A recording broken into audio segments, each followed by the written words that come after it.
চৌধুরী বাড়ির একমাত্র মেয়ে ঐশ্বর্য চৌধুরীকে দেখতে এসে বাড়ির কাজের মেয়ে সিজদাকে পছন্দ হয়েছে পাত্রের দাদি হালিমা বেগমের।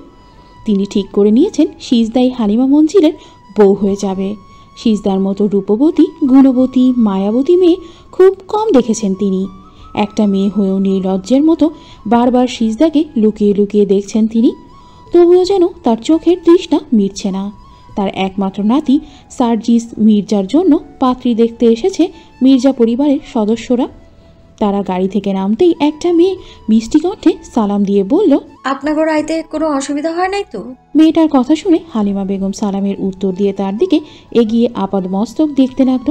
মেয়েটার পরনে রংচটা সুতির 3 পিস, পুরো শরীর ঘেমে ভিজে একাকার হয়ে আছে, মাথায় ঘোমটা টেনে রাখা। মেয়েটার মুখের দিকে তাকাতেই কথা বলতে ভুলে যান হালিমা বেগম। মনে হচ্ছে সে কোনো মানুষ না, পরীর সামনে দাঁড়িয়ে রয়েছে। বিধাতা যেন সমস্ত রূপ লাবণ্য মায়া ঢেলে দিয়েছেন মেয়েটার মুখে। ডাগর ডাগর অধিক বড় বড় পাপড়ি বিশিষ্ট চোখ, সরু নাক, পাতলা গোলাপি ঠোঁট। মেয়েটার চোখ দুটো যেন পরিচিত মনে হয় হালিমা বেগমের। মনে হয় যেন এই মায়াবী চোখ দুটো আগে কোথাও দেখেছে। তার বড্ড ইচ্ছে হয় মেয়েটার চোখের পাপড়ি ছুঁয়ে দেখতে এগুলো আসল নাকি নকল।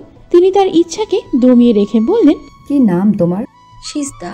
বাহ, তোমার নাম যেমন মিষ্টি তেমনি তুমি দেখতেও অনেক মিষ্টি। প্রত্যুত্তরে সিজদা মিষ্টি হাসি উপহার দিয়ে বলল, থ্যাংক ইউ ম্যাডাম, আপনারা ভেতরে আসেন। হ্যাঁ, যাচ্ছি বলে হালিমা বেগম ড্রাইভারকে বলল, রতন সব মিষ্টির প্যাকেটগুলো ভেতরে নিয়ে চল। রতন গাড়ির ডিকি থেকে প্যাকেটগুলো বের করতে সিজদা এগিয়ে গিয়ে রতনের হাত থেকে প্যাকেটগুলো নিয়ে বলল, এগুলো আমার কাছে দেন চাচা, আপনি কষ্ট করে গাড়ি লয়ে আইছেন, এখন একটু দমলন। সিজদার সরলতা দেখে মুগ্ধ হন হালিমা বেগম। তারা ভেতরে প্রবেশ করতেই তাদেরকে সাদরে গ্রহণ করেন বৃথি চৌধুরী। তাদের আদর আপ্যায়নে বিন্দুমাত্র ত্রুটি রাখেননি তিনি কোনো মতে এই সম্বন্ধ হাতছাড়া করতে চান না। তার স্বামীর বাল্যকালের বন্ধু ফারুক মির্জা, তাদের দুজনের বন্ধুত্ব আরও মজবুত করতে দুই বন্ধুর সম্মতিতে কনে দেখার আয়োজন করা হয়েছে। বৃথি চৌধুরী তার স্বামীর মুখে শুনেছেন ছেলে একজন কার্ডিওলজিস্ট, দেখতে পুরাই হিরোদের মতো, ইয়াং জেনারেশনের মেয়েদের ক্রাশ। আবার তাদের মস্ত বড় ক্যাটারিংয়ের ব্যবসা। এত ভালো পরিবার যাতে হাতছাড়া না হয় এজন্য বৃথি চৌধুরী নামকরা বিউটিশিয়ান বাড়িতে নিয়ে এসেছেন মেয়েকে সাজানোর জন্য। নাস্তার পর্ব শেষ হলে ঐশ্বর্যকে পাত্রপক্ষের সামনে নিয়ে আসা হয়। ঐশ্বর্য সবাইকে সালাম দেওয়ার পরিবর্তে হ্যালো গাইজ বলে সম্বোধন করে। কণ্ঠটা পরিচিত মনে হয় হালিমা বেগমের, কিন্তু মুখে ভারী মেকআপের জন্য ঠিক চিনতে পারেন না তিনি একাধারে ঐশ্বর্যের মুখের দিকে তাকিয়ে থাকে কিয়ৎক্ষণ। মিনিট কয়েক অতিবাহিত হবার পর ঐশ্বর্যকে চিনতে অসুবিধা হয় না তার। হালিমা বেগম একজন অ্যাডভোকেট, প্রতিনিয়ত কোর্টে যাওয়া আসা তার। কিছুদিন আগে কোর্ট থেকে বেরিয়ে গাড়িতে সমস্যা হবার জন্য রিক্সা করে বাড়ি ফিরছিলেন। রাস্তায় ফেলে রাখা ইটের সাথে ধাক্কা লেগে রিক্সাওয়ালা ব্যালেন্স হারিয়ে ফেরার দরুন তার রিক্সা গিয়ে একটা সাদা রঙের গাড়ির সাথে লেগে যায়। রিক্সাওয়ালা কিছু বুঝে ওঠার আগেই গাড়ি থেকে অর্ধনগ্ন ড্রেস পরা একটা মেয়ে বেরিয়ে এসে তার গালে থাপ্পড় মেরে দিয়ে বলল, পাইন, তোর কপালের চোখ নেই, দিলি তো আমার গাড়িটা নোংরা করে। তুই জানিস আমার গাড়ির দাম কত? অবশ্য তোর মতো ছোট লোকের বাচ্চাদের এইসব গাড়ির দাম জানার কথা নয়। দুঃখিত ম্যাডাম, আমার ভুল হয়ে গেছে, আমি এক্ষুনি আপনার গাড়ি পরিষ্কার করে দিচ্ছি। তোর নোংরা হাত দিয়ে আমার গাড়ি স্পর্শ করবি না ছোট লোকের বাচ্চা। তোর নোংরা হাতের স্পর্শে আমার গাড়িও নোংরা হয়ে যাবে। হতে পারেন আপনারা বড় লোক, তাই বলে বারবার ছোট লোক বলে অপমান করার কোনো অধিকার নেই আপনার। ব্যবহারে মানুষের বংশের পরিচয় পাওয়া যায়। আপনার ব্যবহারেই বলে দিচ্ছে আপনার পরিবার আপনাকে শিক্ষা দিতে পারেনি। যত বড় মুখ নয় তত বড় কথা। রাস্তায় ভিখারি হয়ে তুই আমার মুখের ওপর তর্ক করিস? তোর সাহস তো কম নয়। বলে থাপ্পড় দেওয়ার জন্য হাত উঠাতেই হালিমা বেগম রিক্সা থেকে নেমে ঐশ্বর্যের হাত ধরে বললেন, এটা কোন ধরনের অসভ্যতা? মানুষ মাত্রই ভুল করে। ছেলেটা তো বলছে সে ভুল করেছে, তারপরও তুমি তাকে যা নয় তাই বলে অপমান করছো, তার গায়ে হাত তুলছো। এটা কিন্তু অন্যায়। ঐশ্বর্য তৎক্ষণাৎ হাত ছাড়িয়ে নিয়ে বলল, তুই চুপ থাক বুড়ি, এক ঠ্যাং কবরে চলে গেছে, কোথায় এখন ঘরে বসে তসবি গুনবি, তা নয়তো আমাকে ন্যায় অন্যায় শেখাতে আসছিস। যত সব থার্ড ক্লাস লোকজন, কোথা থেকে যে এসব লোকজন উঠে আসে কে জানে বাবা। হালিমা বেগম কিছু বলতে যাবেন, তার আগেই কোথা থেকে ঢিলেঢালা কালো বোরকা পরা একটা মেয়ে এসে বলল। আপনি শান্ত হন আপামনি, আমি গাড়ি পরিষ্কার করে দিচ্ছি। বলেই মেয়েটা নিজের বোরখা দিয়ে গাড়ি পরিষ্কার করে দিয়ে রিক্সাওয়ালার কাছে হাত জোর করে বলল। আপামনির হয়ে আমি আপনার কাছে ক্ষমা চাইছি, আপনি দয়া করে কিছু মনে লইবেন না। আসলে আপামনি একটু রাগী, হুটহাট রাগ হয়ে যায় তার। আপনি আপামনিরে ক্ষমা করে দিবেন চাচা, আপামনি তো আপনার মাইয়ার বয়সী। হালিমা বেগম মেয়েটাকে দেখে তার দিকে এগিয়ে আসতেই মেয়েটা গাড়িতে উঠে যায়। চোখের পলকেই গাড়ি ছুটে চলে যায়। পুরনো কথা মনে পড়তেই হালিমা বেগমের কাছে সবটা স্বচ্ছ কাচের মতো পরিষ্কার হয়ে যায়। সেদিনে সেই বোরখা পরা মেয়েটা আর কেউ নয়, বরং সিজদা। এই জন্যই সিজদার চোখ দেখে তার পরিচিত মনে হয়েছিল। ঐশ্বর্য এখনও হালিমা বেগমকে দেখেনি, তার দৃষ্টি মেঝেতে সীমাবদ্ধ হয়ে রয়েছে। যেন তার মতো ভদ্র মেয়ে দুনিয়াতে দুটো নেই। বিথি চৌধুরী মেয়ের নাটক দেখে মনে মনে হেসে ঐশ্বর্যের কাঁধে হাত রেখে বলল। আমার মেয়ের ব্যাপারে কি আর বলবো, সবটাই তো নিজ চোখে দেখেছেন আপনারা। আমার মেয়ে কোনো অংশে কম নয়, রূপে গুণে সব কিছুতে 100-তে 100। এই যে সব খাবার দেখছেন, সব কিছু আমার মেয়ে নিজ হাতে রান্না করেছে। আপনাদের ক্যাটারিংয়ের ব্যবসা, সেইখানে বাড়ির বউ রান্না না জানলে হয় বলুন? তাই তো মেয়েটা সকাল থেকে আপনাদের জন্য রান্না বান্না করেছে। আমি তার রান্নার কাজে সাহায্য করতে গেলে আমাকে কিচেন থেকে বের করে দিয়ে নিজেই সব রান্না বান্না করেছে। তাছাড়া আমার মেয়ে অনেক ব্রিলিয়ান্ট স্টুডেন্ট, ক্লাস 5-এ বৃত্তি পেয়েছে, 8-এ বৃত্তি পেয়েছে, এসএসসিতে গোল্ডেন প্লাস পেয়েছে, ইন্টারেও ফার্স্ট ক্লাস ফার্স্ট হয়েছে। অনেক গুণী মেয়ে আমার, চাঁদের খুঁত থাকলেও আমার মেয়ের কোনো খুঁত পাবেন না। আপনাদের থেকেও অনেক ভালো ভালো ঘর থেকে আমার মেয়ের জন্য বিয়ের সম্বন্ধ এসেছিল, কিন্তু আমার স্বামীর অনেক ইচ্ছা তাদের বন্ধুত্বকে বিয়ের সম্পর্কে রূপান্তর করার। এই জন্যই সবাইকে রিজেক্ট করে দিয়েছি আমি। আমার কাছে টাকার থেকে সম্পর্কের মূল্য অনেক বেশি। মির্জা পরিবারের সবারই ঐশ্বর্যকে পছন্দ হয়। ফারুক মির্জা হালিমা বেগমের হাতে গয়নার বাক্স দিয়ে বলল। আমি বলেছিলাম আম্মা, আপনার নাতির জন্য আমি হীরের মতো দামি রত্ন খুঁজে পেয়েছি। নিজের চোখেই তো দেখলেন ঐশ্বর্য মাকে। সবার মতো আপনারও নিশ্চয়ই ঐশ্বর্যকে পছন্দ হয়েছে। পছন্দ হলে আর দেরি করবেন না, ঐশ্বর্য মাকে গয়না পরিয়ে দোয়া করে দিন, সাথে বিয়ের দিনক্ষণও পাকা করে যাওয়াই ভালো। হালিমা বেগম তার কথার কোনো প্রতিউত্তর না করে সোজা কিচেনে চলে আসেন। কিচেনে সিজদা এঁটো বাসন পরিষ্কার করছে। তার পাশ থেকে বাড়ির হেল্পিং হ্যান্ড সালেমা বেগম বললেন। বড় ম্যাডাম ছোট ম্যাডাম দোনোটাই আজ তো নাটকবাজ। সকাল থেকে কষ্ট কইরা এতগুলো রান্না তুই নিজে হাতে করলি, অথচ ম্যাডাম কত সুন্দর করে সাজিয়ে গুজিয়ে মিথ্যা কথা কইয়া দিল তার মাইয়া নাকি এতগুলো রান্না করছে।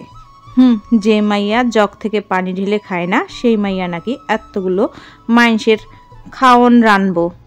মাইয়ার সাজগোজ করতে করতেই তো দিন পার হইয়া যায়। আর মাইয়া মুখে যে ভাষা, যে ব্যবহার, সি মানুষ মানুষের লগে কখনো এমন আচরণ করে না। পোলার পক্ষের লোকজনও অনেক ভালা। এমন একটা পরিবারে যদি তোর বিয়া হতো তাহলে অনেক ভালো হতো রে মা। আর ভালো একটা বউ পাইতো, তুইও ভালো একটা পরিবার পাইতি। বাদ দাও তো সালেহা খালা, কোথায় আপামনি আর কোথায় আমি?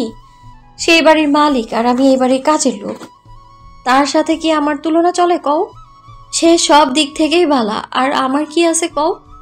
হয়তো আমার মায়ের সুন্দর আছিল, তার লাগে আমি একটু সুন্দর হয়েছি। তাছাড়া আমার আর কোনো যোগ্যতাই নাই। সুন্দর ধুইয়া কি আর মানুষ পানি খেব খালা? মানুষ দেখে তার পড়ালেখা, তার যোগ্যতা, তার পরিবার, যার সিটা ফোটাও নাই আমার। সব কিছু না থাকলেও তো সুন্দর একখানা মন আছে, যা অন্য কারো নাই। তোমারে কইছে। প্রত্যুত্তরে সালেহা খালা কিছু বলতে যাবে, তার আগেই হালিমা বেগম কিচেনে প্রবেশ করে হালিমা বেগমকে দেখে সিজদা কোমর থেকে ওড়নাটা খুলে মাথায় ঘোমটা টেনে বলল। হালিমা বেগম কিছু বললেন না, বরং সিজদার হাত ধরে টানতে টানতে ড্রয়িং রুমে সবার সামনে নিয়ে এসে বলল। কিছু লাগবে ম্যাডাম? আমি ঐশ্বর্যকে না, বরং সিজদাকে আমার নাতি সার্জিস মির্জার বউ করতে চাই। সিজদাই আমার সার্জিসের বউ হয়ে হালিমা মঞ্জিলে পা রাখবে। কথাটা কর্ণকুহরে প্রবেশ করতেই চমকে ওঠে সিজদা। তার হাত পা অনবরত কাঁপতে থাকে, কপালে বিন্দু বিন্দু ঘামের সৃষ্টি হয়।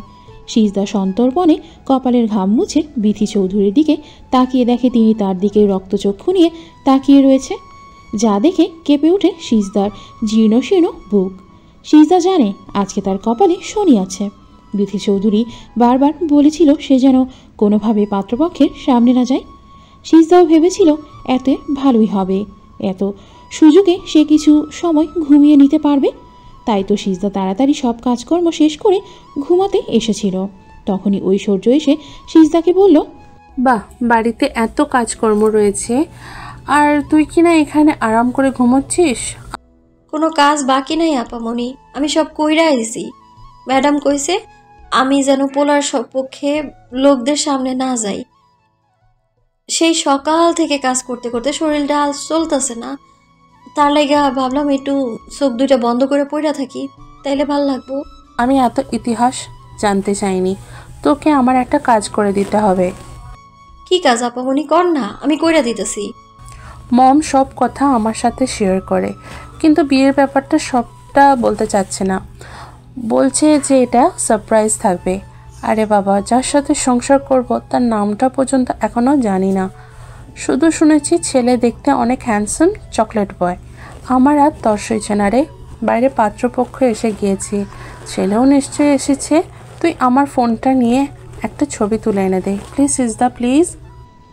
ঐশ্বর্যের আকুতি মিনতি দেখে সিজদা মনে মনে বলল, আপামনি আপনি এত ভালো করে আমার লগে কথা কইতাছেন, আমার তো বিশ্বাসই হইতাছে না। সিজদার থেকে রেসপন্স না পেয়ে ঐশ্বর্য সিজদার কাঁধে হাত রেখে বলল, কি রে, এত কি ভাবছিস? ম্যাডাম যে পোলার পক্ষের লোকদের সামনে যাইতে না করছে। আরে কিচ্ছু হবে না, তুই যা, মমকে আমি ঠিক ম্যানেজ করে নিব। আচ্ছা ঠিক আছে। বলেই সিজদা ফোন নিয়ে বেরিয়ে যায়। কিন্তু বাইরে গিয়ে জানতে পারে পাত্র আসেনি, তার পরিবারের সদস্যরা এসেছে। সিজদা কি মনে করে মাথায় ঘোমটা টেনে গাড়ির দিকে এগিয়ে গিয়ে তাদের সাথে মত বিনিময় করে। আর সেটাই ছিল তার সবচেয়ে বড় ভুল। এই ভুলের মাসুল স্বরূপ সিজদাকে হয়তো তার শেষ আশ্রয়স্থলটুকুও হারাতে হবে ভাবতেই সিজদার অশ্রুসিক্ত হয়ে ওঠে চোখ। হালিমা বেগম সিজদাকে নিয়ে ঐশ্বর্যের পাশে বসিয়ে দেয়। ঐশ্বর্যর আগে গজগজ করতে করতে সোফা ছেড়ে উঠে এসে বিথি চৌধুরীকে জড়িয়ে ধরে বলল, এসব কি হচ্ছে মম? প্লিজ ডোন্ট ক্রাই বেবি, এখানে ভুলটা তোমার হয়েছে। আমি তো ওই মেয়েটাকে পাত্রপক্ষের সামনে যেতে বারণ করেছিলাম, তুমি ওকে পাঠিয়েছো তাদের সামনে। আমি কি জানতাম নাকি তাদের রুচি এত নিচে হবে? তারা আমার মতো সুন্দরী, স্মার্ট, এডুকেটেড মেয়েকে রেখে যে কাজের মেয়েকে পছন্দ করবে, এটা আমি ভাবতেও পারিনি মম। আমি ঠিক এই ভয়টাই পাচ্ছিলাম বেবি। আমরা না মানলেও এটাই সত্যি যে সিজদা রূপবতী, গুণবতী, মায়াবতী মেয়ে, যে কেউ ওকে দেখলে পছন্দ করবে। এজন্যই আমি ওকে একটা রংচটা সুতির 3 পিস পরতে দিয়েছিলাম, চুলে তেল দিতে বলেছিলাম, যাতে ওকে দেখলে বিশ্রী লাগে। বাই এনি চান্স পাত্রপক্ষের কেউ দেখলেও তাকে পছন্দ না করে। কিন্তু কি লাভ হলো? সব প্ল্যান বেস্তে গেল। এখন যদি তারা কোনোভাবে জানতে পারে সব রান্না সিজদা করেছে, তাহলে তো আরো বড় কেলেঙ্কারি হয়ে যাবে। তুমিও না মম একটু বেশি বেশি করো। কি দরকার ছিল এত বাড়িয়ে বলার? আমি কোন ক্লাসে বৃত্তি পেয়েছি মম? আমি তো কোনো মতে টেনে টুনে পাশ করেছি। তুমি আমার প্রশংসা করতে গিয়ে উল্টো পাল্টা যা নয় তাই বলে দিয়েছ মম। ইন্টারে কেউ ফার্স্ট ক্লাস ফার্স্ট কিভাবে হয়? আমি এত কিছু জানি নাকি? নিজেই নিজেকে তো এসএসসি ফেল। বিয়ের আগে তোমার পাপাকে মিথ্যা বলেছিলাম যে আমি গ্রাজুয়েশন কমপ্লিট করেছি। এখন কি হবে মম? আমার জায়গায় ওই কাজের মেয়েটা হালিমা মঞ্জিলের বউ হয়ে যাবে। ডোন্ট প্যানিক বেবি, আমি দেখছি কি করা যায়। কিছু হবে না মম। কিছুদিন আগে রাস্তায় ওই বুড়িটার সাথে আমার ঝামেলা হয়েছিল। বুড়ি নিশ্চয় আমাকে চিনতে পেরেছে। তোমার মুখটা একটু বন্ধ রাখো বলে বিথি চৌধুরী হালিমা বেগমের দিকে এগিয়ে গিয়ে বললেন, আপনাদের রুচি এত নিচে জানতাম না। একটা কাজের মেয়েকে বাড়ির বউ করতে চাইছেন? ছি। এতদিন শুনে এসেছি চোরের মায়ের বড় গলা, আজ বাস্তবে তার প্রমাণ পেলাম। সিজদা কাজের মেয়ে হলেও আপনার মেয়ের মতো অসভ্য, চরিত্রহীন নয়। মাইন্ড ইউর ল্যাঙ্গুয়েজ, আপনি অপমান করছেন আমাদের। খুব তো বড় মুখ করে বলেছিলেন, চাঁদের খুঁত থাকলেও আপনার মেয়ের কোনো খুঁত নেই। আসলে আপনার মেয়ের তো পুরোটাই খুঁত। হালিমা বেগমের কথা শুনে ফারুক মির্জা বললেন, এসব কি বলছেন আম্মা? কিছুদিন আগে তোকে একটা মেয়ের কথা বলেছিলাম না, মনে আছে? হ্যাঁ, ছাত্রলীগের নেতা নাকি জানি না একটা বলেছিলেন, রাস্তায় আপনাকে অপমান করেছিল মেয়েটা। হ্যাঁ, এই সেই বেয়াদব মেয়ে, অসংখ্য ছেলেদের সাথে মেলামেশা করে। কথাটা শুনে হতবাক হয়ে যায় বিধি চৌধুরী। তার মেয়ে হোস্টেল থেকে পড়াশোনা করে, কিন্তু মেয়ের যে এত অধপতন হয়েছে সেটা ভাবতেও পারেননি বিধি চৌধুরী। মেয়ের এমন অধপতনের কথা শুনেও দমে যাননি তিনি, বরং তিনি গলা উঁচিয়ে বললেন। এতক্ষণ চুপচাপ সবটা শুনছিলেন সার্জিসের মা শান্তা মির্জা। তবে তিনি আর চুপ থাকতে পারলেন না, তিনি গর্জে উঠে বললেন, শুনেছি সার্জিস একজন কার্ডিওলজিস্ট, হাজার হাজার মেয়েদের ক্রাশ। সার্জিস কি আদৌ একটা কাজের মেয়েকে তার স্ত্রী হিসাবে গ্রহণ করবে? হালিমা মঞ্জুলের কর্ত্রী আমি, সেখানে আমার কথাই শেষ কথা। সার্জিসের কিসে ভালো হবে কিসে মন্দ হবে সেটা দেখার দায়িত্ব আমাকেই পালন করতে হবে। তাছাড়া সার্জিসকে আমার থেকেও ভালো কেউ চিনে না। সার্জিস তার দাদুকে অনেক ভালোবাসে। আমার বিশ্বাস আমি যা বলবো সার্জিস সেটাই মেনে নেবে। আপনি আমার ছেলের ওপর সবটা জোর করে চাপিয়ে দিতে পারেন না মা। আমি সার্জিসের মা, কিন্তু এখানে তো আপনি আমাকে কথা বলার সুযোগই দিচ্ছেন না। হ্যাঁ মানছি ঐশ্বর্য ভালো মেয়ে না, ব্যাপার না, আমরা অন্য মেয়ে দেখব। অন্য মেয়ে বলতে তুমি যে তোমার বোনের মেয়ে তাথইয়ের দিকে ইঙ্গিত করেছো সেটা আমি খুব ভালো করে বুঝতে পারছি বৌমা। তাথইকে নিয়ে আপনার এত সমস্যা কোথায় আম্মা? তাথই সুন্দরী, শিক্ষিত, বড়লোক বাপের একমাত্র মেয়ে। তাছাড়া তাথই সার্জিসকে ভালোবাসে। আমি একটা কাজের মেয়েকে কিছুতেই আমার সার্জিসের বউ হিসেবে মেনে নিব না আম্মা, কিছুতেই না। শান্তা মির্জার কথা শেষ হতে না হতেই পেছন থেকে পুরুষালী কণ্ঠে ভেসে আসে, যাকে আপনারা কাজের মেয়ে বলে অপমান করেছেন সে এই বাড়ির কাজের মেয়ে না, সিজদা আমার একমাত্র বোন রিমার মেয়ে। রিমা কথাটা শুনে চমকে ওঠেন ফারুক মির্জা। তিনি ভাবতেও পারেননি এতগুলো বছর পরে আবার রিমা নামটা উঠে আসবে। মূলত রিমার জন্যই তাদের বন্ধুত্বে ফাটল ধরে। রিমাকে বড্ড ভালোবাসতেন ফারুক মির্জা। তাকে একটা নজর দেখার জন্য প্রতিদিন বন্ধুর বাড়ি ছুটে যেতেন। এক পর্যায়ে রাশেদ ব্যাপারটা নোটিশ করলে ফারুক মির্জা রিমাকে ভালোবাসার কথা বলে দেয়, যেটা রাশেদ মেনে নিতে পারেন না। তাদের মধ্যে দ্বন্দ্বের সৃষ্টি হয়। বহু বছর পর অনাকাঙ্ক্ষিতভাবে আবার তাদের দেখা হয়। পুরনো শত্রুতা ভুলে তাদের সম্পর্ক আস্তে আস্তে স্বাভাবিক হয়ে ওঠে। তবে রিমার প্রসঙ্গ নিয়ে দুজনের মধ্যে কখনোই কথা হয়নি। ফারুক মির্জা প্রায় ভুলে গিয়েছিল রিমার কথা। সিজদা রিমার মেয়ে শুনে বুকটা ধক করে ওঠে তার। তিনি তড়িৎ গতিতে পেছনে ফিরে দেখেন তার বন্ধু রাশেদ চৌধুরী দরজায় দাঁড়িয়ে রয়েছে। ফারুক মির্জা তৎক্ষণাৎ এগিয়ে এসে রাশেদ চৌধুরীকে জড়িয়ে ধরে বলল, আরে বন্ধু, তোরা না আরও 2 দিন পর দেশে ফেরার কথা ছিল? হ্যাঁ, কিন্তু 3 দিন আগে আমার কাজ শেষ হয়ে গিয়েছিল, তাই ভাবলাম মেয়েটাকে দেখতে আসবে। বিথি একা একা সবটা সামলাতে পারে কিনা, সর্বোপরি সবাইকে সারপ্রাইজ দিব বলে হুট করে চলে এলাম। বাড়িতে ফিরেই এত ভালো একটা খুশির খবর পাবো এটা আমি ভাবতেই পারিনি। কাকিমার সিজেদাকে সার্জিজের বউ করে নিতে চাইছে, এটা তো পরম সৌভাগ্য আমার। আমার এই বিয়েতে কোনো আপত্তি নেই। আমি হলপ করে বলতে পারি আমার সিজেদা যেই বাড়ির বউ হবে, যে বাড়ির বউ হয়ে যাবে, সেই বাড়ির সুখ শান্তিতে কানায় কানায় পূর্ণ হয়ে উঠবে। সিজদা রিমার মেয়ে, এটা অন্তত আমাকে বলা উচিত ছিল রাশেদ। কেমন মামা, তুই নিজের বোনের মেয়েকে বাড়ির কাজের মেয়ে পরিচয় রেখেছিস? ছি রাশেদ, ছি। আমি তোর থেকে এটা আশা করিনি বন্ধু। রিমাটাও সারা জীবন স্বার্থপরই থেকে গেল। নিশ্চয় নিজের স্বার্থের জন্য ফুপির মতো পবিত্র মেয়েটাকে এই বাড়িতে কাজের পরিচয় ফেলে রেখেছে। সিজদার আসল পরিচয় কেউই জানে না, আমি কাউকে জানতে দেইনি। তাই বলে আমি সিজদাকে কখনোই কাজের মেয়ে পরিচয় দেই না। সিজদার বাবা রূপক হালদার গোয়েন্দা বিভাগে চাকরি করত। রূপক একজন সৎ, সাহসী, দাপটে অফিসার ছিলেন। অসংখ্য কেস একার হাতে হ্যান্ডেল করেছেন। অনেক বড় বড় মাস্তান কিলার, বড় বড় নেতাদের কুকর্ম ফাঁস করে তাদেরকে জেলে দিয়েছে। এমনকি ফাঁসিও হয়েছে কয়েকজনের। সিজদা যখন 6 মাস বয়স তখন হুট করে রূপক নিখোঁজ হয়ে যায়। প্রেস মিডিয়া, সংবাদপত্র, সামাজিক যোগাযোগ মাধ্যম তোলপাড় হয়ে যায়। তবুও রূপককে খোঁজ মেলে না। রূপক নিখোঁজ হয়ে যাওয়ার রিমা অনেক ভেঙে পড়ে। দিন দিন অসুস্থতা বাড়তে থাকে। কয়েক বছর পর শোনা যায় যে জঙ্গলে মাটি খুঁড়ে একটা লাশ পাওয়া গিয়েছে।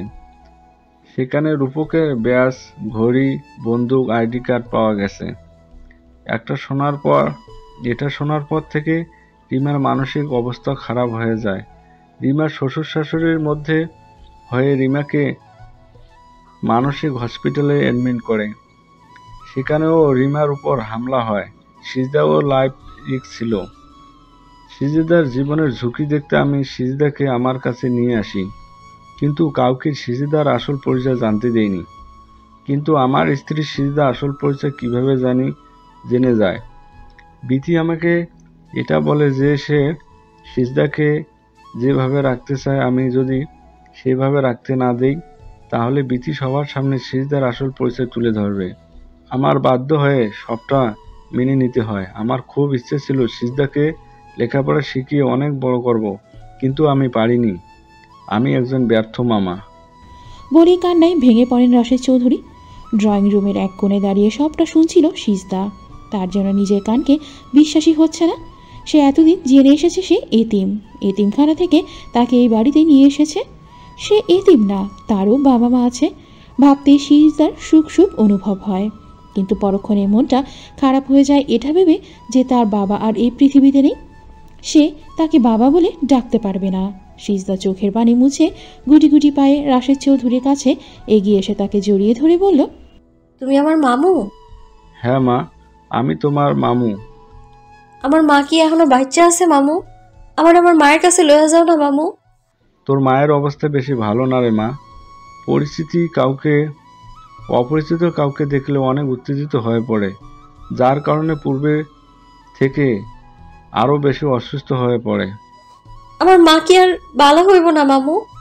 আমি কি আমার মারে মা কইয়া ডাক দিতে পারবো না? মা কি একটা বারে লাগেও আমার নিজের বুকে টেনে লইব না মামু? পারবি মা, পারবি। বাইরের দেশ থেকে অনেক বড় ডক্টর এসে তোর মায়ের চিকিৎসা করছে। একটু সুস্থ হলে তোকে তোর মায়ের কাছে নিয়ে যাব। এখন আর কান্না করিস না মা, চোখের পানি মুছে নে, সবাই দেখছে তো। সিজদা রাশেদ চৌধুরীর বুক থেকে সরে এসে চোখের পানি মুছে নেয়। কিছু সময় কান্না করার জন্য চোখ, মুখ, নাক লাল হয়ে গেছে। হালিমা বেগম সিজদার হাত ধরে সোফায় বসিয়ে দিয়ে গয়নার বাক্স বের করে সিজদার গলায় মোটা স্বর্ণের হার, কানে দুল, হাতে বালা পরিয়ে সিজদার কপালে চুমু দিয়ে বলল, জীবনে অনেক সুখী হও, স্বামী সুহাগী হও, স্বামী সন্তান সংসার নিয়ে সারা জীবন সুখে শান্তিতে থাকো, এই কামনাই করি। দূর থেকে এইসব দৃশ্য দেখে রাগে ফুঁসছে ঐশ্বর্য। সে নিজের রাগ কন্ট্রোল করতে না পেরে নিজের রুমে এসে জিনিসপত্র ভাঙচুর করে বলল, এত বড় বড় দামি দামি গহনা আমি আর সহ্য করতে পারছি না। যেখানে আমার থাকার কথা ছিল সেখানে আমার বাড়ির কাজের মেয়ে এত বড় বাড়ির বউ হয়ে থাকবে? না না, এটা আমি মেনে নিতে পারছি না। সারজিৎ আমার, শুধুই আমার। আমি এই বিয়েটা হতে দিব না, কিছুতেই না। সার্জিস হবে মাত্র হসপিটাল থেকে বেরিয়ে গাড়ির কাছে এসেছে। এমন সময় তার ফোন বেজে ওঠে। ফোনের স্ক্রিনে বিউটিফুল লেডি নামটা জলজল করতে দেখে মুখে হাসি ফুটে ওঠে তার। সার্জিস তৎক্ষণাৎ কল রিসিভ করে সালাম দিয়ে বলল, হ্যালো মাই বিউটিফুল লেডি। তুমি কোথায় আছো দাদু ভাই? সবেমাত্র হসপিটাল থেকে বের হয়েছি। কেন, কিছু হয়েছে কি? হয়েছে তো অনেক কিছুই। তুমি আমাকে ভালোবাসো তো? তোমার যে খারাপ চাই না এটা বিশ্বাস করো তো? কেন, তুমি জানো না? জানি তো, তবুও জিজ্ঞেস করলাম। সোর্স লাগবে তোমার? সোর্সের প্রয়োজন নেই। ওকে ফাইন, বাট কি হয়েছে সেটা তো বলো। তুমি বাসায় আসো, তারপর ঠান্ডা মাথায় সবটা বুঝিয়ে বলছি। হুকুম মাই বিউটিফুল লেডি।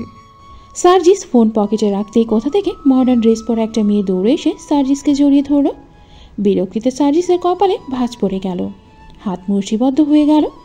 সার্জিস তড়িৎ গতিতে মেয়েটাকে নিজের থেকে ছাড়িয়ে নিয়ে বলল, তোকে কতবার বলেছি তাথই, হুটহাট আমাকে হাঁক করবি না।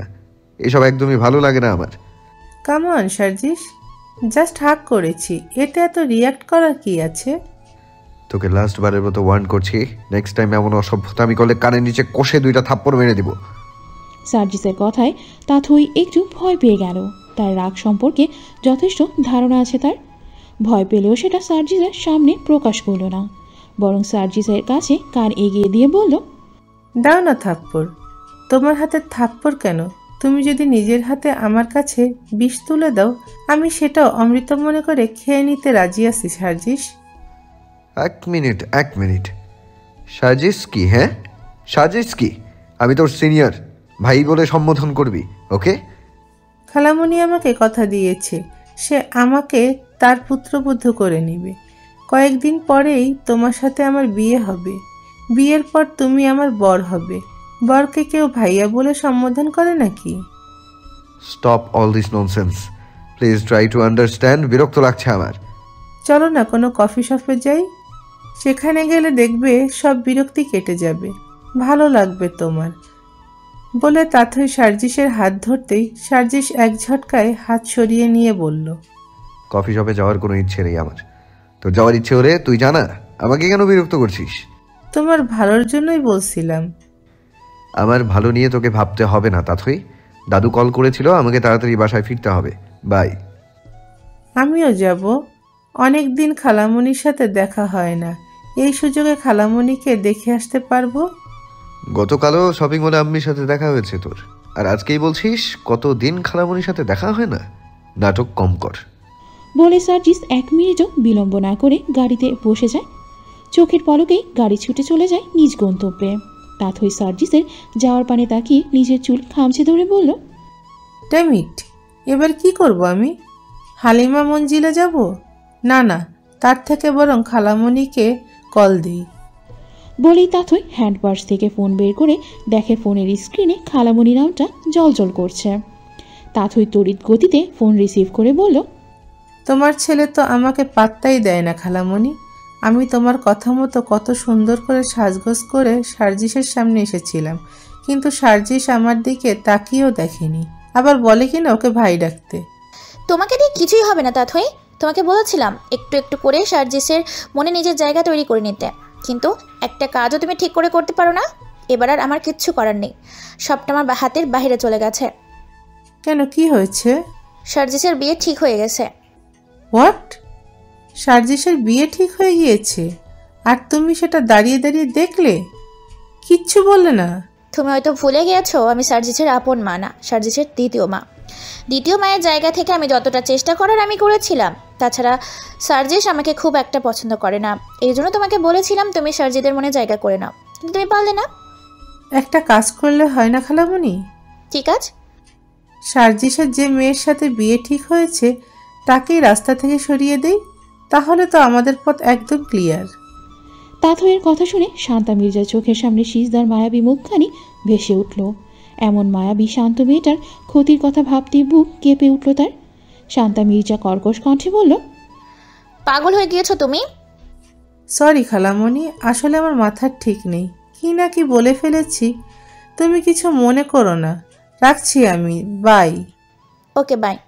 বলেই শান্তা মির্জা ফোন রেখে দিয়ে মনে মনে বলল, সিজদা মেয়েটা দেখতে যেমন মিষ্টি তেমনি ব্যবহারও মিষ্টি। সার্জিসের বউ হয়ে এলে মন্দ হবে না, দুজনকে খুব ভালো মানাবে। কিন্তু সমস্যা হলো মেয়েটা গাইয়া অশিক্ষিত। সার্জিস কি আদৌ এই বিয়েটা করতে রাজি হবে? আল্লাহ তাআলা আমার দোয়া কবুল করছে সিজদা। আমি রোজ নামাজ পড়ে দোয়া করতাম, আল্লাহ তাআলা যেন তোরে একটু সুখের মুখ দেখায়। এত বড় একজন অফিসারের মাইয়া হইয়া জীবনে তুই অপমান অবহেলা ছাড়া কিছুই পাসনি।